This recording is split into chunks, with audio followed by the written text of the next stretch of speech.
Vegito! Let me show you how far more you can go. Alright, so in this one, I'm going to be breaking down whether you should summon on the brand new LF Tag Goku and Bardock Legends original character. First of its kind, and it definitely does open the doors to multitudes of possibilities for the future of this game, right? So I'm very hyped to see such a unique release like this. I'll be giving you guys the pros and the cons on whether you should indulge your crystals on the Legends Fest Part 2 banner, or whether you should continue to save for either Part 3, or even go back onto summon for the Part 1 banners, right? I'm not going to waste any of your time. Make sure to drop a like in the video and subscribe if you guys are new, because I upload daily Legends content, cover pretty much anything that there is to cover in game.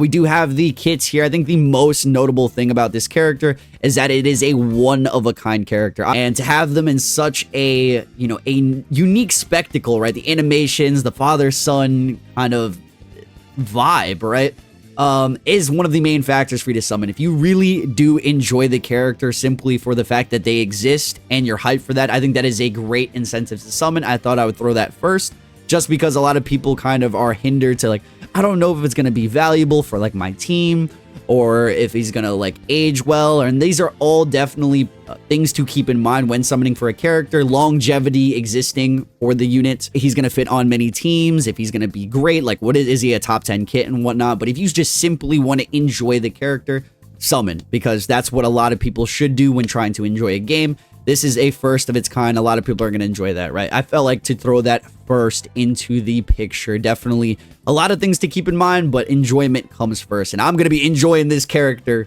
110%. The one thing I guess we're going to touch on first, indestructible is the new mechanic, and it's basically an uncancelable endurance. It seems like a very broken ability. You know, Legends Festival, they typically do like to introduce new things like that, to where they have, you know, they've introduced tag switch characters. They introduced the unique gauge, basically protection here from being killed off at 1 HP. So he lowers his HP all the way to his minimal point there, and then he doesn't die. He actually basically revives, right? So if we take a look here, he gets more than half of his HP. I don't know if this is half right here, but it's around over a little bit half of his HP remaining. So it's kind of like a mix of a revival character plus an endurance character, along with all the abilities that come alongside it. So it's actually might be better than even a revival character, or, you know, it's definitely better than endurance. Let's just say that, right? But there is going to be no counterplay for this since it's a brand new mechanic. So if you have this character on your team, say on leader slot, on a Saiyan setup, on a Sun Family setup, it's basically a guaranteed rush protection until that mechanic is procted, right? To where you have to revive heal, right? It's a mix of a revival slash endurance for the fact that you literally can't die until the combo ends and he combos again. So you're getting a full 8. So you have to basically drop combo to do anything here. So all these extra damage that this dude is doing is for nothing, because he's already reached 1 HP.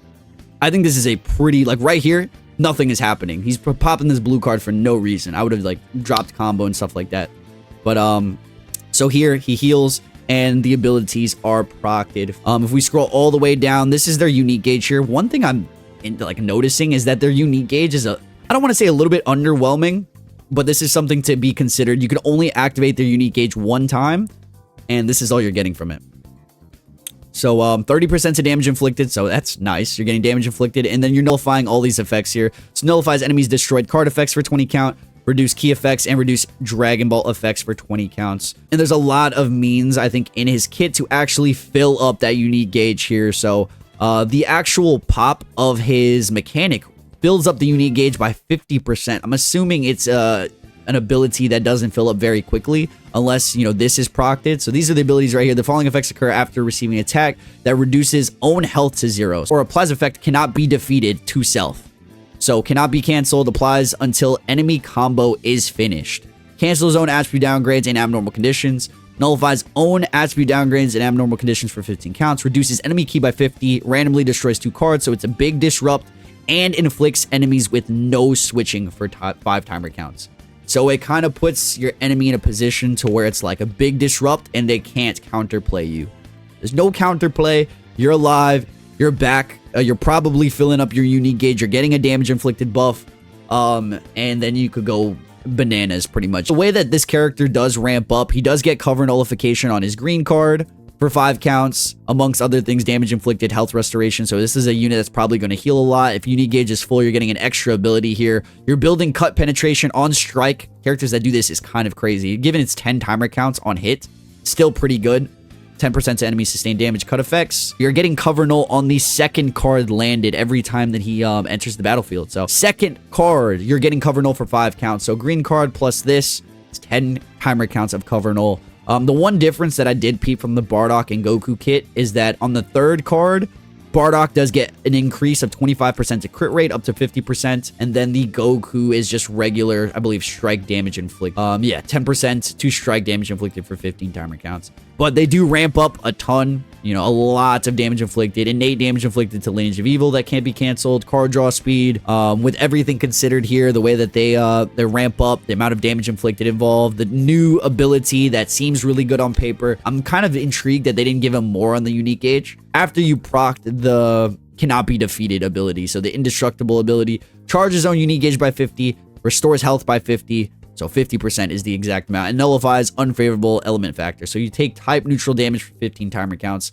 Some pretty insane stuff. I don't think people realize how messed up no switching is. One other thing to, I guess, mention about these guys' kit is that they have they don't have a reverse color. Goku is element blue, and then Bardock is element green, which is really powerful, so you don't have to worry about their reverse color or getting countered in such fashion. You want to consider here is the teams that this unit's going to be featured on, right? He's going to be tag Saiyans, tag Game Originals, and tag Sun Family. So Sun Family and Saiyans are going to kind of eat a bit of, I mean, if you have been active in the game, you kind of know how they've treated the Saiyan tag overall. It's just been a tag carried by Zenkai buffs and, you know, not really synergistic to the point where a lot of other pure teams that we have in the meta. We did get announced a brand new Zenkai that's going to definitely swap up the way that you want to run Saiyans. So this guy is a huge buff for Saiyans here. I'm hoping they really make him good, but he does have already a unique equipment that's extremely powerful. So with the new stats plus new abilities, we can expect the Saiyan tag specifically to evolve to a really good standpoint. Plus, he has HP on his Z ability. I don't see that changing to Saiyan's generic, but you're going to probably slap this guy on the leader slot. The viable Saiyan / Sun Family options, the Z abilities. We have a ton of viable options like this Namek Goku's probably going to gain some value. Go Frieza has insane amounts of utility, rush protection, support, you name it, right? Imagine a revival option, another rush protection option, and then the indestructible ability. So a full Saiyan comprised setup. These guys all have generic Saiyan abilities, Z abilities, and then if you wanted to mix it up and throw like a Gohan on like leader slot or something, I think this guy has Sun Family Z ability as well. They have just so many options. Sun Family's such a stacked team. A lot of units that you could either throw on leader slots or just have Saiyan Z abilities like Boo Bros. Maybe they gain some value. You know, they've been missing kind of a decent... On this banner, we're going to kind of move into cons here. Is the value of the overall banner. Do you want to be summoning on a banner with one new character? We don't really care about the extremes. I'm not going to lie, bro. Like, do you guys care about the extremes here? This is what we're looking like. We have one new LF and then 2 new extremes here. We have the EX Frieza and then EX Bardock. So that is one problem with the banner, is that it's not fun summoning for one character. EX characters do not age well. They're just typically not, you know, they could have easily made these characters 1%. If I had to say my main issue with this banner, it would be this. That they decided to go the route of, they didn't even mention these guys during the reveals because they know nobody cares about the EXs. It's just sad but truth. They don't last long or at all, specifically just typical lower stats, harder to pull, and they're just nice. They're just niche things to have, but they could have easily been 1% sparkings, right? And if we take a look at last year's, right, you know, one of the more I don't want to say like this wasn't hype because it was kind of cool for the time, but this banner right here. Parental bonds across time, right? So the original father-son duo of last year was a Vegeta and Trunks tag switch character. And it featured a 1% unit, Zamasu. So this banner is just flat out more value can be featured on this banner. If we take a look at what LFs, you know, maybe they add some valuable LFs. I doubt they're going to add Go Frieza on the banner, but if they do, it might be a pretty valuable banner. Rev UI can be some value. Namek Goku could definitely be some value if we take a look at other stuff. LF Bardock is definitely going to be featured on the banner since he just got announced as Zenkai. This Vegeta will probably be there as well. I'm actually surprised we didn't get Saiyan Saga, was like a heavily predicted thing. But this is another Saiyan option right here. A very powerful Saiyan option is this Vegeta, and I see the rise of the Saiyan tag. They're kind of just trying to make Saiyan tag be one of the better pure teams in the game. So if you guys want to take a gamble and summon right off the rip to see if Saiyans, you know, this guy has endurance.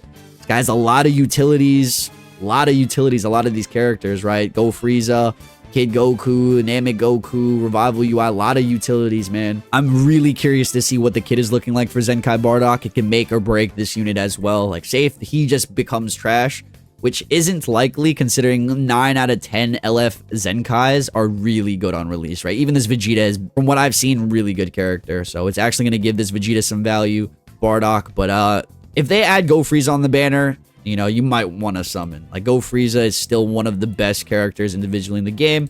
It's just sad to see us summon for one character. You know, they could have easily made...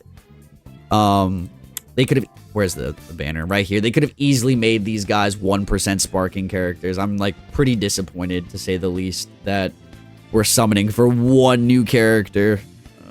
It's just like a Legends Fest, so it's a hit or miss. I know a lot of people are enjoyers of the character, like to see this, but a lot of people are also disappointed. The animations look really, really good. Pros, one of a kind unit, first of its kind. If you guys want to enjoy the unit, summon. New mechanic, could be extremely busted. A lot of team comps right now. Saiyan's on the rise. You should probably summon for all those reasons. If you have maybe Zenkai Bardock high stars, and his kit is definitely top 10 worthy. He'll probably going to be placed top 10 with all things considered, right? Teams, individual kit, a lot of good things going on for this character. Cons, it's the only the only summonable value on this banner other than whatever's going to be featured next, right? So depending on what the banner features, if say Go Frieza's featured, everything else that's obviously going to be featured, I think, okay. Like, if you need Zenkai Vegeta copies, if you need Bardock copies, like, you're going to be able to build the team a little bit better, but Go Frieza should definitely be featured. This Namek Goku should definitely be featured, and maybe even Revival UI should definitely be featured on the banner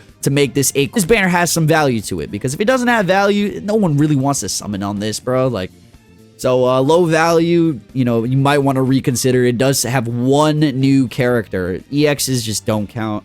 And this banner is going to be very easily skippable for most people. If you guys want to save for whatever the Ultra is, we definitely know it's going to be busted and long-lasting. If we take a look at Ultra Gogeta Blue, as a unit in-game, this character has lasted a year. And he's still valid, still arguable, one of the best characters in the game, just individually. Like, he fits on the teams. He's still cooking. So a year later, the last year's Legends Festival Ultra, if you want to hold out for this, I don't know if the banner's still going to be live, but it should, part 2 should still be live when the part 3 rolls around. You know, the part 1s are obviously very powerful as well. So if you're not going to go wrong continuing to summon on part 1, but final verdict, should you summon, probably save and don't immediately go into this banner. Wait for showcases, unless you're a fan. If you're a fan, enjoy, you guys. Let me know any questions in the comments. I'll try to answer a lot of them. I'll see you guys in the next one. Stay frosty. I'm out. Up all night, so you don't wanna wait on me. I'm about to catch my flight, so you don't